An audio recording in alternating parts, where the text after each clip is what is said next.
তারেক রহমান তো আসলেই কাগুজে বাঘ।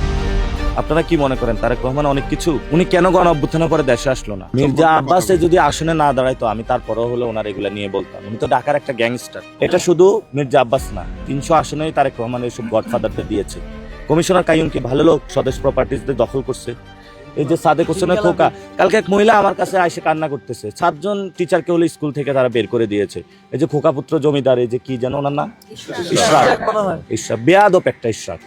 তো এই যে তারা বেয়াদবিগুলো মানুষের সাথে করতেছে, এই যে রবিউল খুনের মামলার আসামি, চারিদিকে তাকায়া দেখি সন্ত্রাস আর সন্ত্রাসে পড়া, কোন জায়গা যায় এসে পড়ছি।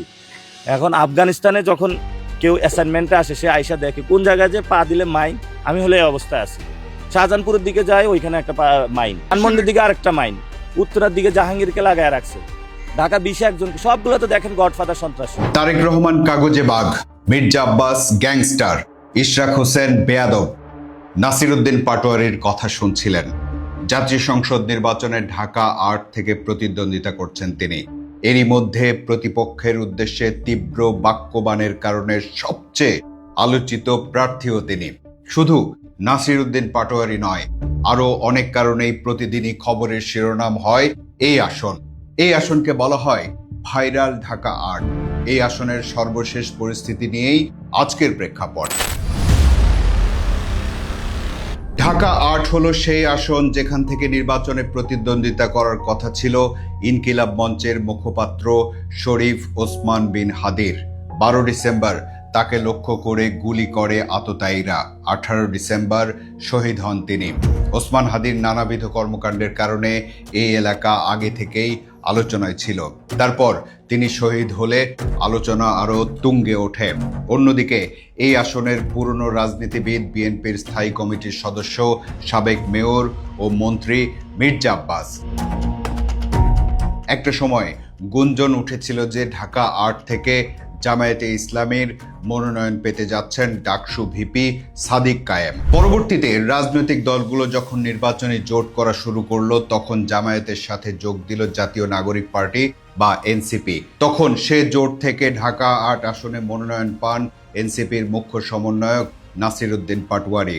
ইনশাআল্লাহ মুড়ি বাতাসা নিয়ে আসবো, বিরিয়ানি খাবেন। অন্যদিকে বিএনপি থেকে মির্জা আব্বাস মনোনয়ন পাবেন, এটা তো প্রায় নিশ্চিতই ছিল এবং সেটাই হয়েছে।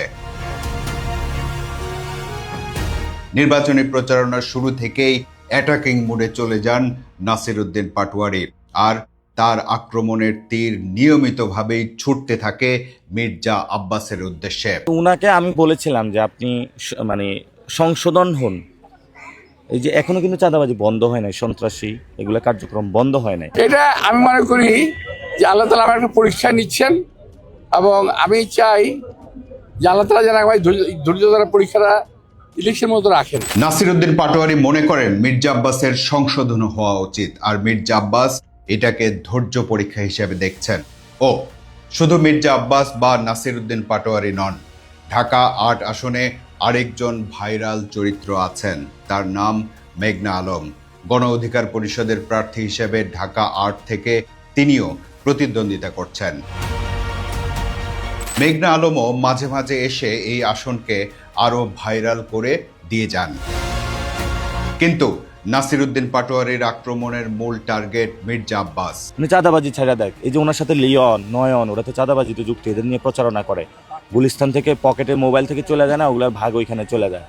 যে ব্যবসায়ীরা যে গুলিস্তানে ব্যবসা করে, মতিঝিলে, এগুলো অনেক জায়গা থেকে চাঁদা উঠে, এগুলো নিয়ে মির্জা আব্বাস হলো গুন্ডা বাহিনী পালে, এগুলা দিয়ে হলো নির্বাচনে সে কাজ মেনটেন করে। এটা হচ্ছে কি, আমি 1 নাম্বার হলো এখানে আমি একমাত্র স্ট্যান্ডিং কোন মেম্বার, এবং এখানে যা হচ্ছে এটা অনেকটা বিনোদনমূলক ঘটনা ঘটাচ্ছে কেউ কেউ, এই জন্য জনগণের দিকে নজর খুব বেশি দিচ্ছে। আক্রমণ আর প্রতি আক্রমণের কারণে ঢাকা ৮ আসনটি এতটাই আলোচিত যে নাসিরউদ্দিন পাটোয়ারি আর মির্জা আব্বাসকে নিয়ে একটা অনলাইন গেমও চালু হয়েছে, সেটার নাম পাটাব্বাস।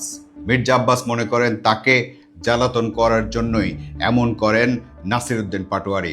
এটা হচ্ছে কি, ইরিটেট করার জন্য, আমাকে একটু মানসিকভাবে অশান্ত করার জন্য কোন একটা মহল করছে।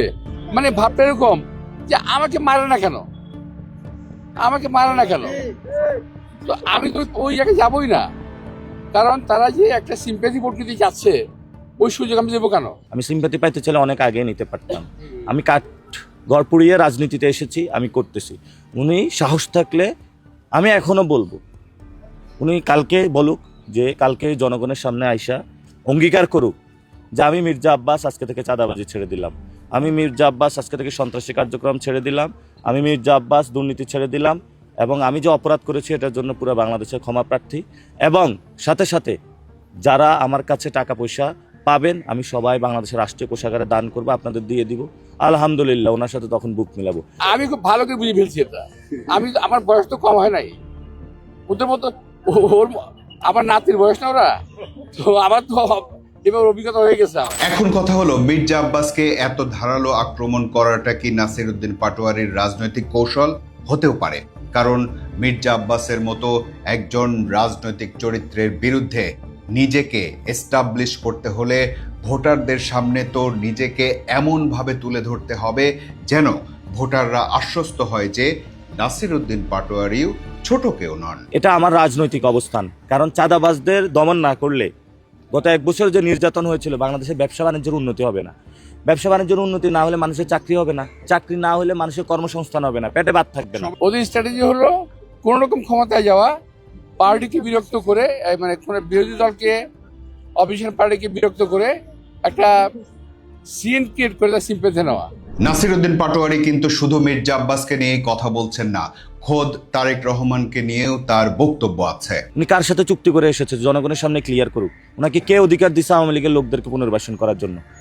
আওয়ামী লীগের যে সজীব ওয়াজেদ জয়, সে রাজনীতি করবে না করবে এটা জনগণ সিদ্ধান্ত নিবে, তাকে কে সিদ্ধান্ত নিতে বলেছে? এই বক্তব্যের পর নাসিরউদ্দিন পাটোয়ারিকে সাংবাদিকরা বলেন, শেখ হাসিনার সন্তানেরা রাজনীতি করতে পারবেন কিনা সে সিদ্ধান্ত জনগণই নেবে, এমনটাই বলেছেন তারেক রহমান। যদি জনগণ সিদ্ধান্ত নেয় তাহলে তো সমস্যা নেই। তবে মির্জা আব্বাস এবং নাসিরউদ্দিন পাটোয়ারি দুজনই মনে করেন নির্বাচনের লেভেল প্লেইং ফিল্ড নেই। একজন বলছেন এটা বিএনপি ফিল্ড, অন্যজন বলছেন এটা জামায়াত ফিল্ড। লেভেল প্লেইং ফিল্ডে নাই, এটা হলো বিএনপি ফিল্ড। আমরা বিএনপি ফিল্ডে খেলতেছি, কতক্ষণ অ্যাটাক হই, মারা পড়ি, আবার উঠি, আবারই দাঁড়াই। সে না অভিযোগ ওরা করতেছে, এটা হলো একটা ট্রিক, এটা ট্রিক। নিজেরা যা করবে সেটা অন্য দলের উপরে চাপিয়ে দেবে, কারণ এই কাজগুলো করার স্কোপ তাদের আছে, বিকজ তাদের সরকারি এখন ক্ষমতায়, বিএনপি এখন ক্ষমতায় না। এখন ওদের সমর্থিত সরকার, ওদের সমর্থন পুষ্ট সরকার, ওরাই এটা করতে পারে, এটা আমাদের করা সম্ভব না। এই বাকযুদ্ধ হয়তো নির্বাচনের ফলাফলের মধ্যে দিয়েই শেষ হবে, আবার নাও হতে পারে। তবে এসব তর্ক বিতর্কের মধ্যে ঢাকা 8 আসনের প্রার্থীরা তাদের ভোটারদের কি প্রতিশ্রুতি দিচ্ছেন সে প্রসঙ্গ আড়ালে চলে গেছে। নাসিরউদ্দিন পাটোয়ারি বলছেন সেসব কথা মিডিয়াও প্রচার করে না। আসল কথা হলো, এত রসালো প্রসঙ্গের ভিড়ে জনগণের চাওয়া পাওয়ার হিসাব নিকাশও আড়ালে চলে গেছে।